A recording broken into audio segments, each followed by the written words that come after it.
bastos, gago, barumbado, mamamatay tao. Yan yung bansag sa'yo ng mga kritiko. Hindi naman kasi ikaw yung uri ng pangulo na aming nakasanayan, sapagkat ang mga kilala naming mga lider ay formal at desente kung humarap sa mamamayan, subalit sadyang salungat ang iyong katangian. Ikaw lang naman kasi yung natatanging pangulo na bumastos sa mga pari at simbahan. Kahit ang Panginoon ay hindi mo pinalagpas at minura mo ng lantaran, marami ang galit sa'yo dahil kampun ka raw ng kadiliman, ngunit ang hindi nila maintindihan na ang minura mong Diyos ay ang Diyos na sinasamba ng mga oligarko, ng mga magnanakaw at ng mga ganid sa kapangyarihan, ibang-iba sa tunay at dakilang Diyos na sinasamba ng karamihan. Hindi man kami laging sangayon sa iyong pananalita, ngunit labis kaming nagpapasalamat sa nagsusumigaw mong mga gawa. Oo, minsan hindi maganda ang iyong imahe sa publiko, ngunit sa kabila ng lahat ay di may pagkakailang labis kang minamahal ng milyon-milyong mga Pilipino. Ikaw lang naman kasi yung bastos na nagmulat sa aming mga mata, ang naglantad ng mga kasinungalingan at pang-aabuso ng media, ang sinasabi nilang gago pero siya rin pumuksa sa mga iligal na droga, ang naglinis at tumapos ng problema hinggil sa tanimbala, ang barumbado na nagpahina sa puwersa ng mga terorista, ang patulog-tulog lang daw pero maraming naipatayong infrastruktura, at ang sinasabi nilang tamad na presidente pero kay raming nagawa sa gitna ng pandemya. Ikaw yung bastos pero malaki ang respeto sa kalikasan.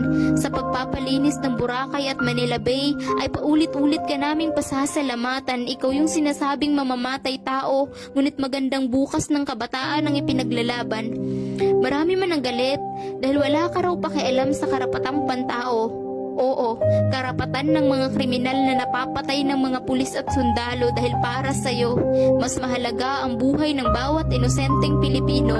Kapag may napapatay ng mga kriminal at terorista sa bakbakan, ang iyong mga kritiko ay nagsisilabasan, gumagawa ng ingay sa social media at nagpoprotesta sa mga daan.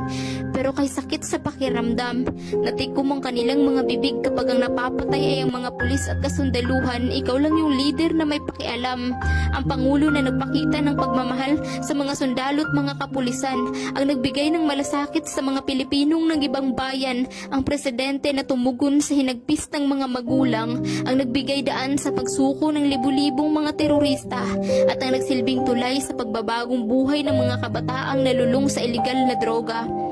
Hindi sapat ang ilang taon mong panunungkulan, itinaas mo ang pamantayan ng isang lider na dapat ay humahawak sa pinakamataas na kapangyarihan.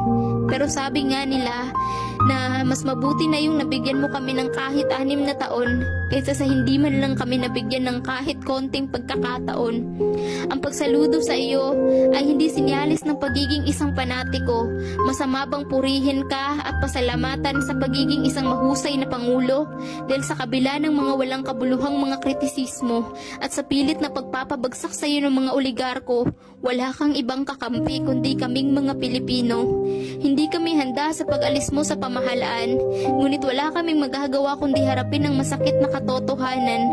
Magwawakas man ang iyong panunungkulan at babalik ka man sa pagiging isang sibilyan, mag-iiwan ka naman ng katiyakan sa aming mga puso't isipan. At iyon ay ang katotohanang isa ka sa pinakamagandang nangyari sa ating kasaysayan. Sa pagtatapos ng iyong termino at sa nalalapit na pagbaba mo sa palasyo, nais ko lang iparating sa iyo mula sa akin kasama ng milyon-milyong mga Pilipino. Maraming salamat po, mahal naming Pangulo.